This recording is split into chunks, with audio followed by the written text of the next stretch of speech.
Moverse entre lo crudo, la marginalidad y jugar con los límites. Todo esto como un acto creativo. Así podríamos decir que es el lenguaje de Alfredo Castro. Un actor que ha quedado grabado en la cultura popular chilena por sus icónicos personajes tanto en teatro, en cine y en televisión. Hoy hablaremos con él para recorrer su vida, sus obsesiones y conocer lo más importante.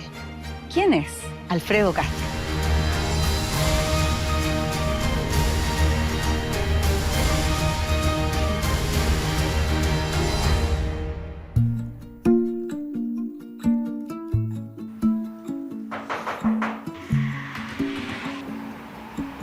¿Quién es? La vieja Inés. Hola. Que ve el mundo al revés. Sí, con los calcetines al revés. Bien. Qué bueno. Permiso. Adelante. Oye, yo quería en realidad llevarte a un lugar, a otra locación, que por tiempo no lo hicimos, porque me soplaron a mí una locación que era muy linda. Es porque quisiera hablar contigo un poco sobre tus inicios preactorales, como... Ah, wow. Sí, me habían soplado que de una casa en Barros Borgoño, ¿puede ser? Sí, ahí nací. Ahí. ¿Y cómo fue esa infancia? Hermosa. ¿Sí? Sí. ¿Cuántos hermanos tienes? 5 tenía. 5 hermanos, bueno, padre, madre.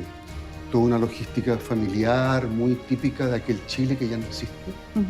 Que siempre lo aclaro porque 5 hijas, como que era otro Chile. Era otra manera de criar también. La gente, mi padre era médico, trabajaba 24 horas al día. Los turnos. Nocturno, turnos, visita a domicilio, que se hacía en esa época, donde yo lo acompañaba algunas veces. ¿Tenía especialidad o era como médico de cabecera? Era urólogo. Urólogo. Anestesista y urólogo posteriormente. Tenía una gran vocación como médico y yo creo que de ahí me salió también mi onda con la ética y la vocación por algo. Qué bonito. Lo vi en él, como apasionado, feliz con lo que hacía, sufriendo por lo que hacía. Y también por ahí yo creo que seguí un poco esa camino. ¿Cómo eran esos juegos de niños? Juegos yo era bastante solo, Blanca, pero me gustaba. Siempre me preguntan y lo miran como que, ay, pobrecito. Yo digo, no, yo lo pasaba súper bien. Tenía amigos en el barrio, vivía aquí en Barros Borgoño, en Providencia, era mucho barrio, mucho amigo, mucha carpa en la calle, en fin, era otra historia. Pero también me gustaba mucho jugar solo. ¿Y en qué momento tuviste clara tu vocación? Siempre. Desde chico. Sí.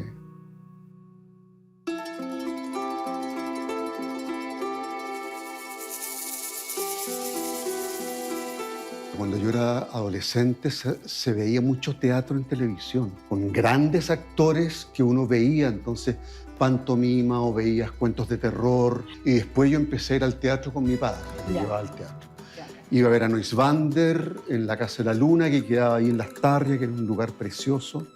Y veía las obras de Neuswander, que era la pantomima. Era de pantomima. Eso fue lo primero que yo vi y ahí tomé un curso de verano, saliendo de cuarto medio. ¿Ya? E inmediatamente en el Petropol se llamaba, un teatro que él tenía ahí mismo. Y había varios talleres de artistas ahí muy preciosos. Oye, ahora vamos a destapar la sorpresa. Como Don Francisco, esto así. El autor. Para arriba, para abajo. Donde quiera. Para acá. Ah, qué hermoso.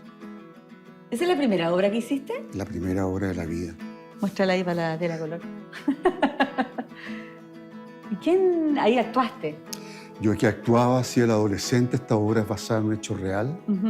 De ahí mi tema con los testimonios.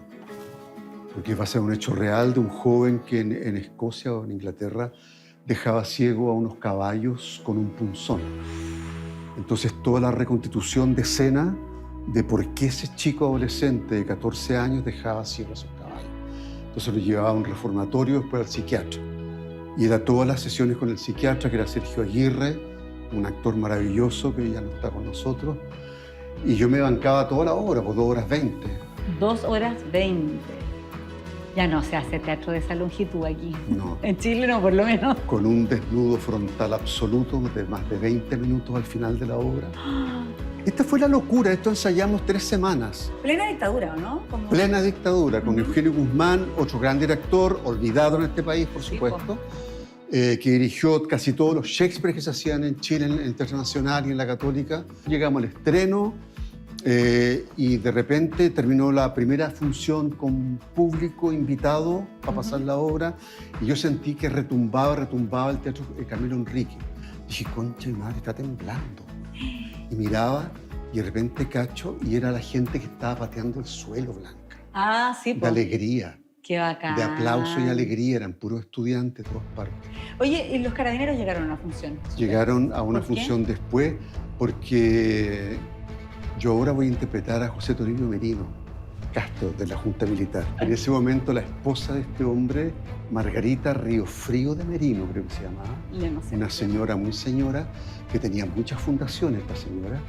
Parece que alguien las invitó a una fundación y alguien hizo ver que la obra era inmoral, que era un atentado contra la moral, que no se podía hacer. O sea, 20 minutos de desnudo frontal, hello. No, de los temas, además, se hablaba mucho Sí, de la adolescencia, la sexualidad, hacer el amor, digamos, el amor, la naturaleza, lo normal, lo anormal, es una obra súper vigente. Y llegó una notificación de carabineros, de la Jefatura Mayor de Carabineros, de la zona, no sé cómo se llamaba, que querían ver la obra. Vimos la función, aterrados, todos temblando. Bajamos a camarines temblando, todos mudos, y bajó el señor de Carabineros, nos felicitó, dijo que la obra era maravillosa, que estaba conmovido, que por favor le estrenáramos luego. Ah. Chao.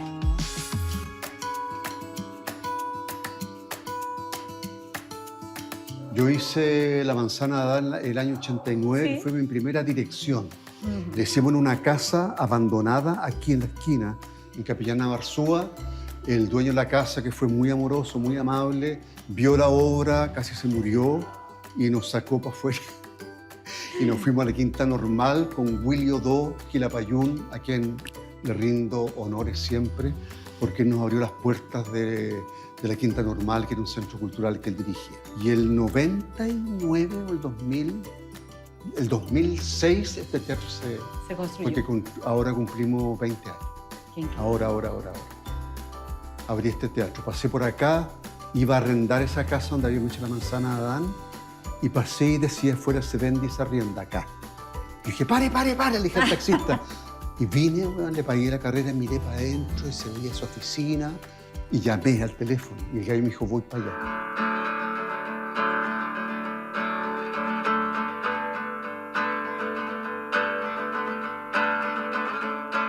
Quiero que veas eso que hay ahí en ese tablet que te encontraste en la silla.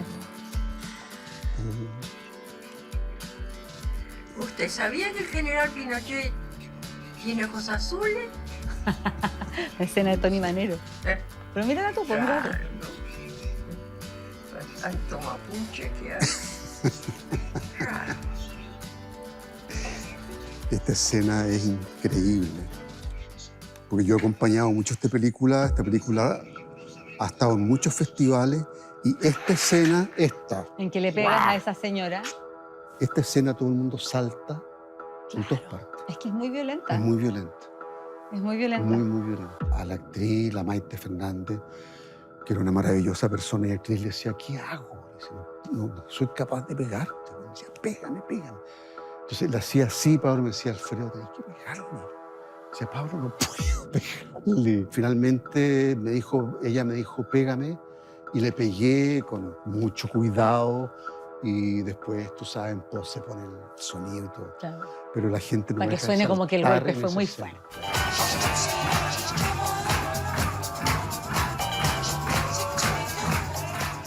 Quiero hablar un poco sobre todos estos personajes atormentados y marginados que te ha tocado interpretar. Muchos. Ujú. No sé si es porque los has elegido o te ha tocado. Las dos cosas, yo creo. ¿Ah? Ujú. Ahora, a mí no me gusta clasificarlos como en este tema, como un poquitito de malos, turbios. Como que, no sé, pues tú en la vida veías a cada rato gente que está delirante. Sí. Son seres humanos. Me acuerdo que en Tony Manero, una periodista en Francia, cuando fue a Cannes la película, que fue la primera salida que yo hice en la vida con una película fuera, una periodista francesa le preguntó a Pablo por qué era todo tan feo. Bueno, así era Chile. Y yo le dije a Pablo, déjame contestarla a mí. Y yo, bien psicópata, le contesté en francés, porque yo hablaba francés. Le dije, eso que usted encuentra feo es mi país. Le dije, es el tercer mundo, Latinoamérica, En es esa la época. cantidad de películas de países que son muy pobres. Sí. ¿Entiendes?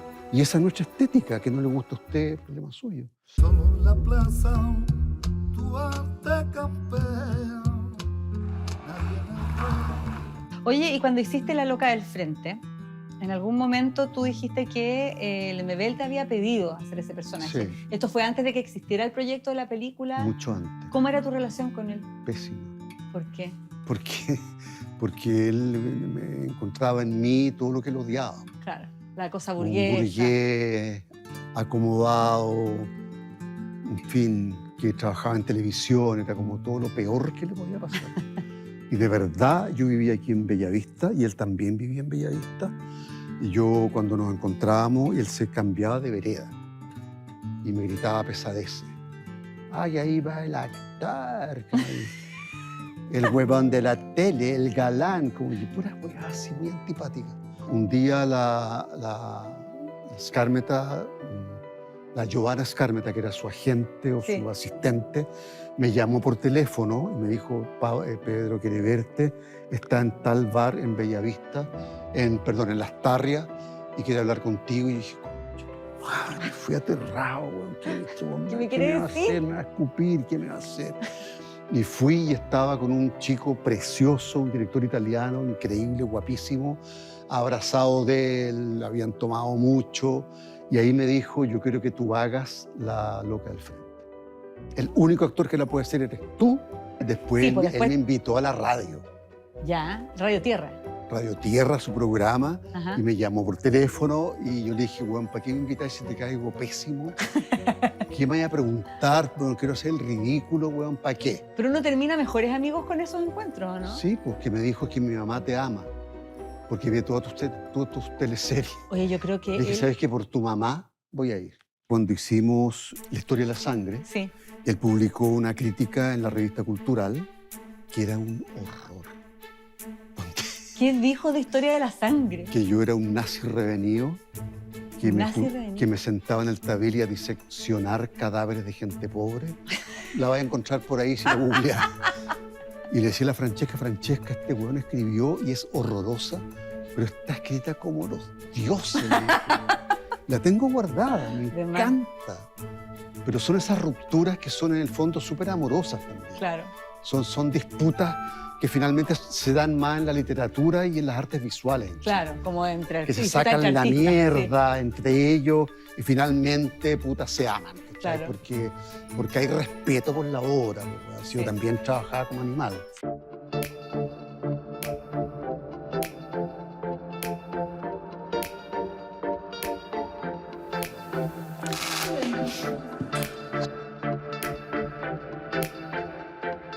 Entremos, po. Ya, pues aquí, en este segundo piso, Este es el segundo piso. tenemos ¿Qué la es segunda sorpresa. esto? Wow. No, la tercera, porque primero fue el cuadrito de El cuadro, Gus, después después Tony el Manero. iPad. ¿Y esto qué será?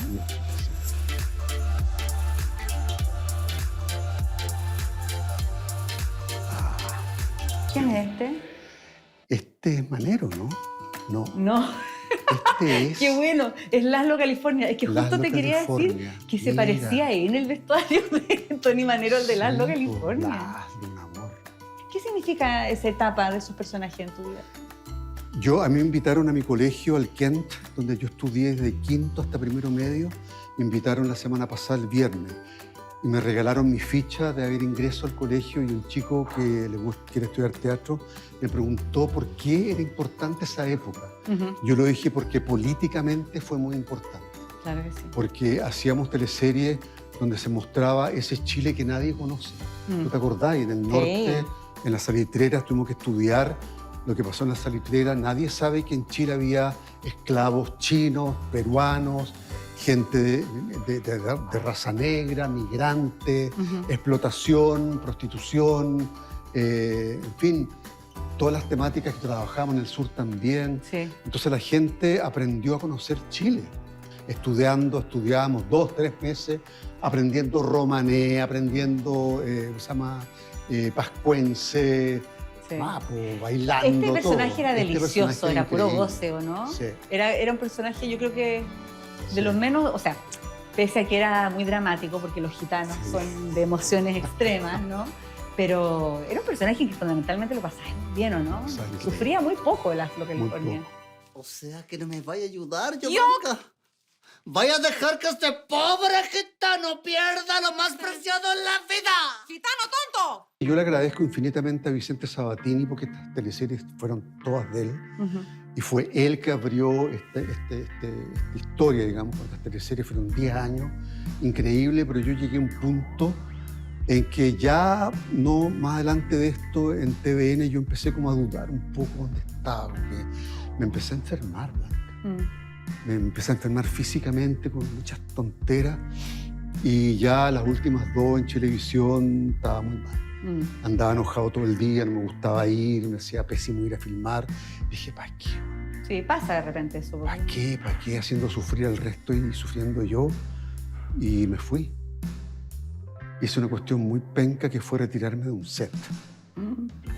que fue muy feo, pero yo pedí disculpas y tenía que llevar a mi hija al médico. Estaba citado a las 12, eran las 4 y todavía no había... ¿Tú sabes cómo Sí, era? pues, te No pagan por había esperar. posibilidad de filmar y te pagan por esperar. Yo dije, no. Y ahí me fui pues, a la nada. Papá regresó. ¿Te parece normal que después de tanto tiempo dejemos eso así? ¿Se te olvidó? Mira, te voy a hacer una pregunta que yo creo que es súper difícil de contestar. A ver. Pero yo me imagino que es considerando como toda esta conversación que hemos tenido hoy, que recorrimos tu infancia, ¿no es cierto? Tus primeros pasos en el teatro, las teleseries, el cine, etc. Si yo hoy día tuviera que preguntar, ¿quién es Alfredo Castro? ¿Qué me dirías? Un caballero que está aprendiendo a envejecer, que no es fácil envejecer. Como decía nuestro querido Tito Noguera, hay que ser muy valiente para envejecer. Y lo estoy considerando. La vida toma rumbos de repente, Blanca, inesperados, y hemos visto, o yo he visto sucumbir Sí. a muchos colegas y colegas, hombres y mujeres, y yo no quiero. No, pues. Entonces hay que cuidarse mucho, hay que estar muy activo, muy presente en la vida. O te dicen, ¿quién iría un actor joven? Yo digo que miren la vida, que miren la vida, pero miren eso irrepresentable de la vida, como decía nuestro colega Artaud, eso que no se representa en el teatro ni en el cine. Yo de viejo estoy muy pendiente de aquello que estoy viendo como viejo. Eso que no ve nadie, porque uno es viejo, ve otras cosas. Oye, en tu ensayo ese escribiste: a la muerte hay que ir íntegramente, pero dominándola, es decir, besándola, enculándola, pero perdiéndola sin perderse uno mismo, dominándose. ¿Cuál es tu relación con la muerte? Hablamos antes de que en tu vida había muchas muertes, pero esta aproximación ya personal, ¿no? Como voy para allá, ¿cómo te relacionáis con esa muerte? ¿Le temes? Le temo, ¿Sí? sí. Me da ¿Por mucho qué? miedo. ¿Por qué le temo? No sé, irracional. La muerte es algo que le tengo respeto y miedo. Me da miedo. Me da miedo. Pero tú ya no te vas a morir, por eso. Has dejado muchas huellas, registro de una vida muy... Yo creo que a nadie le importa. No, eso es lo que tú crees. Es que mira, yo veo la historia del teatro y como que pasan y pasan. Y te decía Eugenio Guzmán, Pedro Morteiro, tantos maestros que tú decías a nadie le importa. Pero en algún momento van a aparecer, en algún momento a alguien le va a importar y va a Ahora ser su tesis, tampoco va a uno ser trabaja para que la investigación. gente le importe. No, obvio. Es el trabajo que uno eligió a los 14, 13 años y es un trabajo que uno tenía que hacer todos los días y bien hecho. Sí, No pero tú has trabaja para la dejado registro posteridad. como en múltiples escenarios, en diversos formatos, en diversos Sí, a mí el géneros. que más me interesa es la pedagogía. Ujú. Creo que la docencia para mí ha sido súper importante, el haber podido o pretendido ser capaz de formar a un grupo de personas. ¿Y actuar no es morir un poco Sí, todos los días? Todo el rato. Alfredo, te quiero agradecer nuevamente. Y nosotros en esta sección que se llama Tu historia, mi historia, le pedimos a nuestros entrevistados que dejen un mensaje por escrito a las generaciones futuras. Pero yo me voy a despedir, te voy a dejar con el cuaderno en la soledad, en Ya. un lugar de intimidad dentro de este teatro, para que lo puedas hacer. Gracias. Muchas gracias. Gracias a ti, gracias a tu equipo maravilloso. Y ojalá que nos encontremos por ahí de nuevo. Ojalá. Un abrazo. Que te vaya muy bien. Gracias, igual. Mierda, mierda con el bigotito. Y tu estreno también. Gracias. Yo diría a las nuevas generaciones, a la gente joven, sean de teatro o no, de teatro o televisión, que es mirar con profundidad la vida. Mirar esa vida que no es evidente, mirar esa vida que nadie más ve.